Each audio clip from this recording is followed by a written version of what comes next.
Olá. Todo mundo gosta de falar e explanar, explicar as coisas que conheceu quando conheceu, mas se você reparar bem, pouca gente fala daquela altura em que você não sabia, não conhecia algo e descobriu. No caso de cultura, livros, discos, bandas, autores, filmes, etc. A maioria das pessoas, se você repara bem, costuma recorrer a uma biblioteca. Uma biblioteca, porque é verdade que todo mundo tem uma pequena ou grande biblioteca, uma discografia básica, alguma coisa que você, por herança, por convívio familiar, herdou como o seu patrimônio cultural inicial. Então, isso é uma coisa completamente compreensível. E por mais vasto que esse patrimônio seja, inicial, né, no começo, quando você começa a ler aquilo que está disponível na sua casa, ouvir, até por uma questão de idade, você não tem a independência de sair, a independência de escolher tudo que você vai consumir, o que você vai investigar, procurar.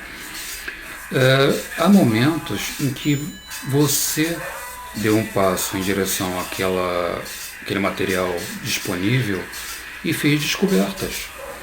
E antes de descobrir, a gente não sabe quase nada daquilo.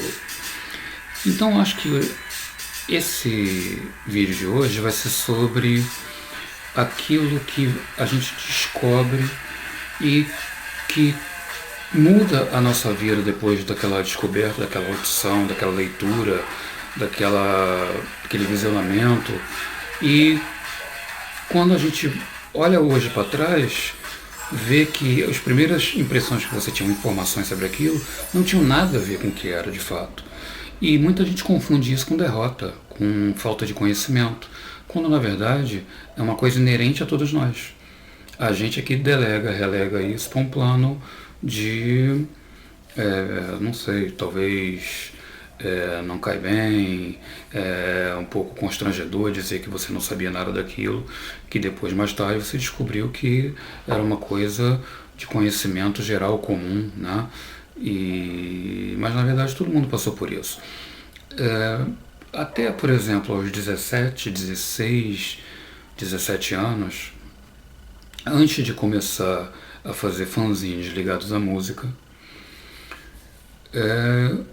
eu ouvi muita coisa em casa, em rádio, através de amigos, mas materiais assim de muitas vertentes e já fazendo seleções bastante cuidadas dentro da MPB, dentro do rock, punk rock, rock nacional e estrangeiro, metal, funk, soul, enfim, blues.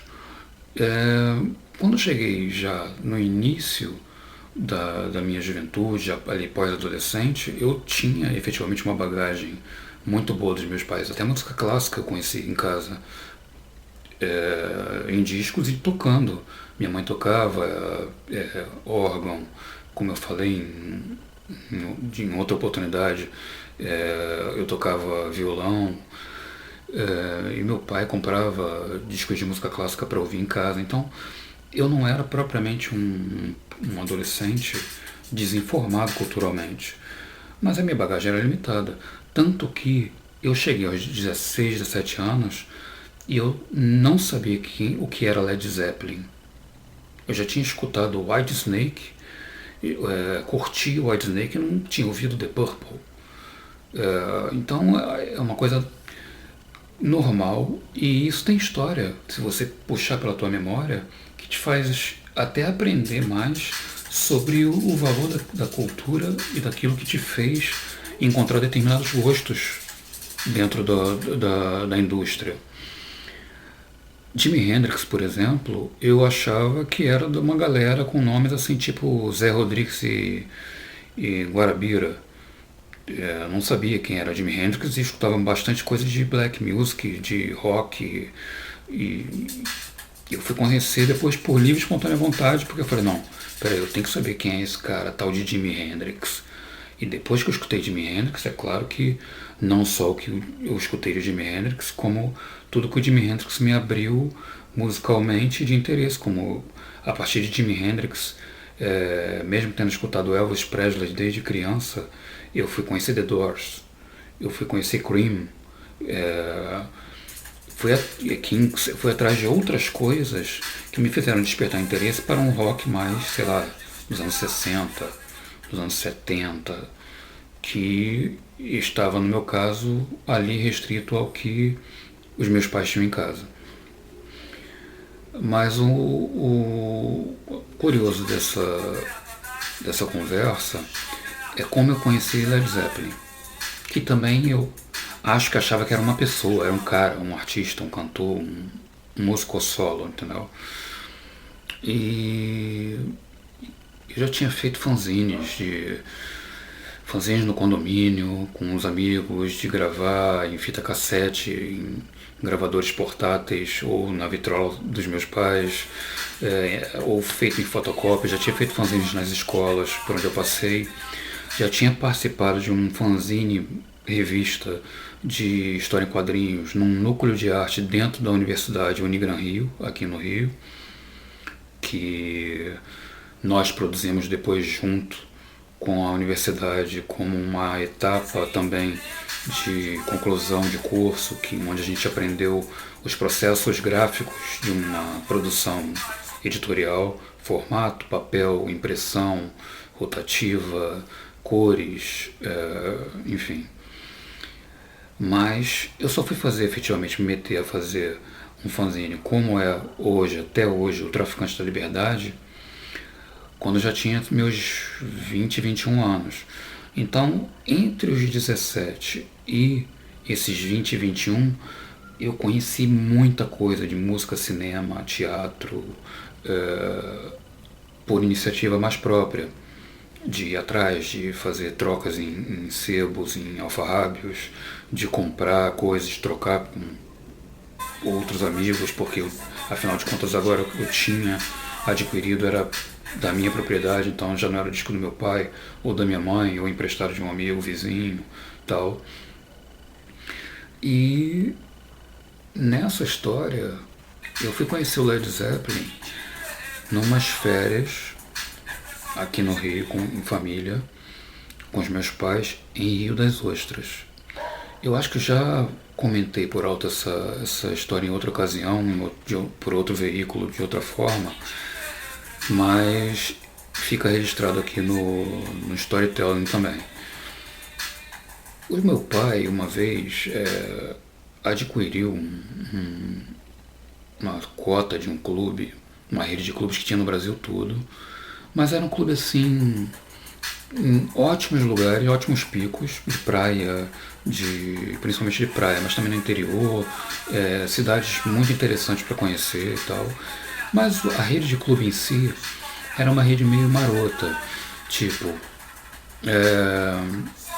era uma coisa assim muito mais voltada para um formato de camping, de você ter um lugar para cair, que tenha uma estrutura básica de banheiro, uma área com refeitório se você não tiver numa de ficar comendo só fora e também não só fazendo dentro de casa, um parquinho e tal, não sei o que, mas era um esquema assim muito, sabe, de alvenaria, pá, mas casinhas mesmo pequenas, simples, você chegar e passar o dia ali curtindo a praia, a sua praia, os pontos turísticos, os restaurantes. E nessa nós fomos parar em Rio das Ostras, na Praia da Tartaruga, e passamos lá uns dias, e nesses dias eu conheci Led Zeppelin, que foi, na verdade, eu conheci a parte final, a metade final de Stairway to Heaven, e depois passei não sei quantas semanas tentando descobrir o que era aquilo que eu tinha ouvido, porque eu estava na praia, eu estava até sozinho nessa altura, meus pais e meu irmão tinham voltado para o tal clube, E eu fiquei mais um tempo na praia, fui andando ali pela praia e tal, e vi que no pontal, em cima de umas pedras, tinha uma garota e tal. E eu fiquei assim olhando, a praia estava praticamente vazia. Eu fiquei ali naquela relação de me aproximar, não me aproximar, não sabia se a família que estava perto, ali na areia, era a família dela, e podia achar estranho, enfim, fiquei naquela situação ali meio adolescente, né? Meio platônica, meio viagem, o que eu faço? Vou para trás, vou para frente, chamo, não chamo e tal. E resolvi voltar pro clube. E nessa caminhada entre o clube e a praia, que eu hoje em dia achei que foi uma ótima decisão ter voltado, eu ouvi vindo de uma casa Stairway to Heaven. E aquilo me agarrou completamente, cara. Eu fiquei assim, tipo, o que é isso que tá tocando? Eu preciso descobrir o que é isso que tá tocando. Fui andando mais devagar possível, tentando descobrir a direção do som, quem é que estava tocando aquilo, se vinha de rádio, se era um disco. E a música acabou, a audição também acabou. Eu fiquei sem saber quem era que estava tocando aquilo para poder perguntar. E fiquei sem saber menos ainda que grupo era aquele. Semanas depois, tentando descobrir, falando com quem eu podia e não podia sobre aquilo, eu acabei descobrindo que era Led Zeppelin. A partir daí, o meu direcionamento musical foi bastante conduzido por essa descoberta. Como eu falei, fui descobrir Jimi Hendrix, fui descobrir Doors, uma série de bandas que fizeram parte não só do meu gosto musical até hoje, como da minha formação dali pra frente, ao ponto de eu ter, na hora de decidir o que fazer de vestibular, para qual curso que eu prestaria, concurso, faculdade e tal, eu escolhi jornalismo, bastante influenciado também por essas escolhas culturais, numa fase que eu já estava ali podendo fazer as minhas opções, ok?